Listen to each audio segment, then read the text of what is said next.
Hello everyone! I'm Roan Celis Capistrano of 1 Million Club.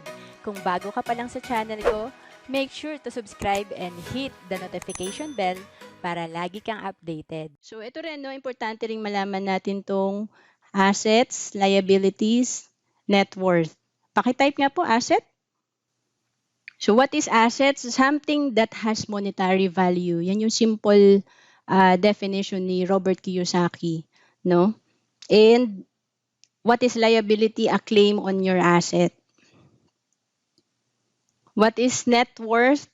Yan, nagko-compute ba tayo niyan?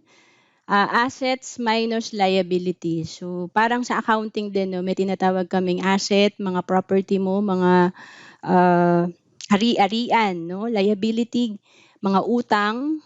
Pag minus mo yung dalawang yan, yan yung net worth mo, no. Yan yung talagang, kumbaga sa payslip, ito yung natanggap mo sa ATM mo, 'di ba? Yung gross income mo minus maraming kaltas yan, di ba? Sobrang haba ng listahan ng kaltas equals your net pay. So, ganun din yan, net worth. So, ito yung favorite ko na tinuro ni Robert Kiyosaki. Pakinggan nyo siya, no? Meron namang libre audio talk niya about cash flow quadrant. So, sobrang ganda, no? Kasi, dapat kasi sa income mo, may natitira, no? Huwag mong gagastusin lahat. No? So, etong side na to, dapat yan laging tumataas. Income and asset. Tapos, yung expense mo, kung pwede nga bawasan mo to para mas malaki yung matitira sa income mo. Eh. So, ito, syempre, yung liability mo rin, iwasan mo rin yan. So, ito yung iiwasan mo or babawasan mo. So, halimbawa, no, 30,000 yung income mo, 25,000 yung gastos mo, 5,000 yung natira. So, pag sinabing cash flow, hindi lang siya yung, ay, malaki income ko, 100,000. Ay, malaki income ko, 50,000. Ang tanong, magkano yung natira? 'Di ba? Kasi doon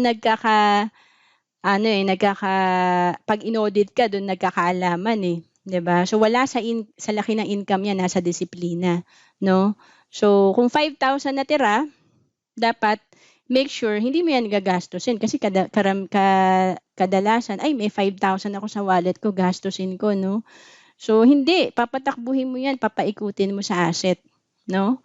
So like pwede kang bumili ng laptop, cellphone, na pwede mo magamit sa business. Like ako naalala ko nag-start ako sa IMG, nalugi kasi kami sa negosyo. So ang pinaka iniwan ko lang talaga yung laptop, no? So yun yung naging nagamit ko to set up the IMG online business. So yan. So pag may business ka, syempre magiging asset yan. Magpo-produce na naman ng income yan. Kaya naka-arrow yan dyan.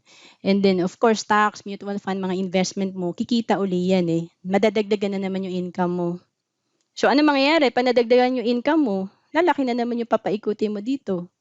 'Di ba? Ang problema, yun nga, kapag may liability ka, 'di ba? Nadadagdag siya sa expense mo. 'Di ba? Kaya nga maraming kaltas tayo sa payslip eh. Lahat ng loan mo nandun eh. Lahat ng deduction mo eh. So, kung iniiwasan natin to, mas magiging mababa to. Kasi feeling natin yung car asset, 'di ba? Yung house asset. Pero kung ano yan, hindi mo ginagamit sa business, liability yan kung may utang ka pa, no? Appliances. Ngayon, no, uso na naman ng appliances dahil Christmas season. Yan. So, tignan natin, no, kasi dito yan madadagdag sa expense. So, again, tignan natin dito, 'di ba? Grabe. 70,000 kinikita niya. Ang laki ng expense niya, 65,000. Manager nga siya, pero ang naiipon niya, 5,000 lang. 'Di ba? Net worth niya, 30,000 kasi may mga utang, 'di ba? Pero itong si supervisor, no, mas mababa sa manager, 25,000 kita, 15,000 yung expense niya lang dahil ano lang, simple lang. So 10,000 mas malaki yung naiipon niya. Nag-invest. So nagpa-part-time, 'di ba? So 200,000 yung net worth niya. Okay? So magkano yung net worth natin? Kumbaga May nagsabi na mentor niyan, sa audio talk ko lang din napakinggan, kung ano yung net worth mo, yan yung pinaka-score mo sa financial.